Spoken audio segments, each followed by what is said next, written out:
Troisièmement, ce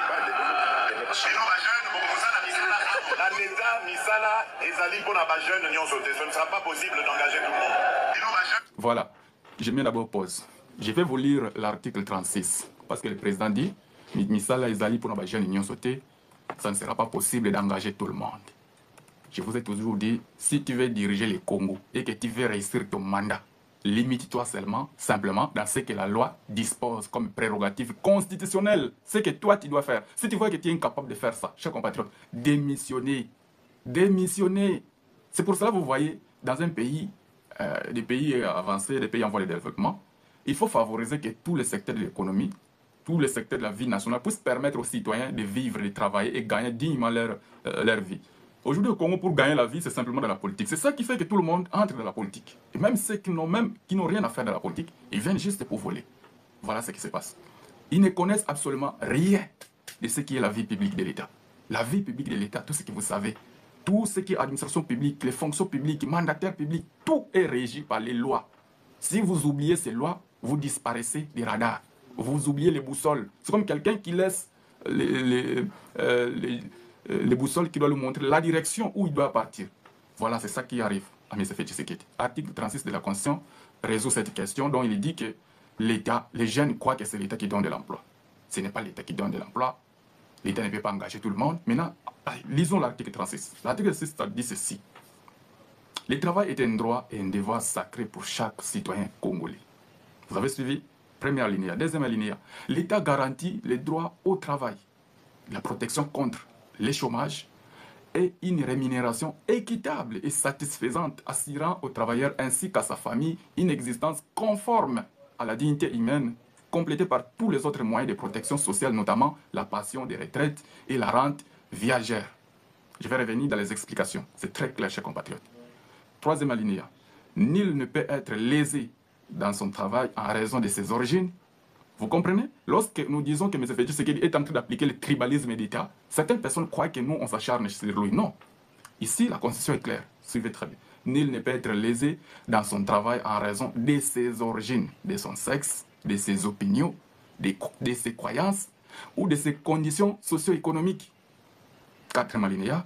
Tout Congolais a les droits et les devoirs de contribuer par son travail à la construction et à la prospérité nationale. Cinquième alinéa. La loi établit les statuts des travailleurs et réglemente la particularité propre au régime juridique des ordres professionnels et l'exercice des professions exigeant une qualification secondaire ou académique. Dernier alinéa, les structures internes et les fonctionnements des ordres professionnels doivent être démocratiques. Voilà, chers compatriotes. Le problème ici, c'est quoi? Tout ceci, M. Tshisekedi ne connaît pas ça. Il ne connaît pas que l'État a l'obligation de donner du travail au Congo. Lui, il pense que le Congo, c'est comme tous les autres pays, c'est comme tous les États nationaux. Le pays qui a toutes les potentialités de devenir potentiellement riche, c'est le Congo. Il n'y a pas un deuxième pays pour ça. Il n'y en a pas. Le pays a toutes les potentialités. Si vous parlez du climat, le Congo a des atouts pour le climat. Si vous voulez parler de l'énergie, le Congo a des atouts pour devenir la grande puissance du monde énergétique, je dis très bien. Si on développe les barrages d'Inga, de Inga 1 à Inga 5, donc nous avons des potentialités d'avoir le plus grand barrage du monde. Imagine un peu, le plus grand barrage du monde. On produit une énergie propre qui ne pollue même pas, chers compatriotes. Ne doutez pas de ce que je vous dis ici. Ceux qui ont écrit cette constitution étaient des gens bien réfléchis. Ils ont pensé au bien de la République. Ils ont pensé au bien des Congolais. Mais sauf que ceux qui l'appliquent n'ont jamais appliqué cette constitution. Sinon cet article, ça bloque tout le monde. Tu es dirigeant, tu es ministre, tu es président. Dès que tu n'arrives pas à donner du travail aux Congolais, tu dois quitter ton poste. Tu ne peux même pas rester là même une année, 2 ans. Parce que dès que tu entres, ton devoir, c'est d'appliquer cet article. Il y a possibilité d'appliquer ça. Moi, je vous dis, si j'arrive là, moi, j'ai des capacités d'appliquer ça. 6 mois, c'est trop. Cet article va se faire entendre. Parce que 3 mois seulement, je vais arrêter tous les voleurs. 6 mois, je vais remettre de l'ordre dans toute l'administration. Vous ne verrez plus les histoires. Non, on a volé l'argent là-bas, on a fait ceci. C'est facile, chers compatriotes. Il faut numériser tout. On va numériser tout. Même dans les recoins des villages, on va construire les infrastructures pour les fonctionnaires. Vous construisez les infrastructures. 6 mois, c'est trop pour construire une maison, même de 2-3 étages qui va contribuer à abriter l'administration publique, même dans un village. Vous mettez les panneaux solaires, ça va fonctionner. Vous engagez les informaticiens. Même les informaticiens, il a Kinshasa. Lorsque vous lui mettez un salaire de $1000, quand vous l'envoyez à Kabeyaka Mwanga, il va travailler, il ira travailler. Si vous l'envoyez dans la forêt de Mayombe, il y a du courant, il y a l'Internet, il ira travailler. Voilà ce qui manque dans notre pays. C'est possible de faire tout ça. Toutes les procédures. Non, il faut avoir acte de naissance, acte de mariage, certificat d'enregistrement. Numériser tout ça. Le Congolais paie de faire sa demande en ligne. Vous payez l'argent entre en banque. Chers compatriotes, comment on est en train de privilégier les voleurs comme ça? Les voleurs créent des comptes fictifs pour voler l'argent de l'État. Très facilement comme ça.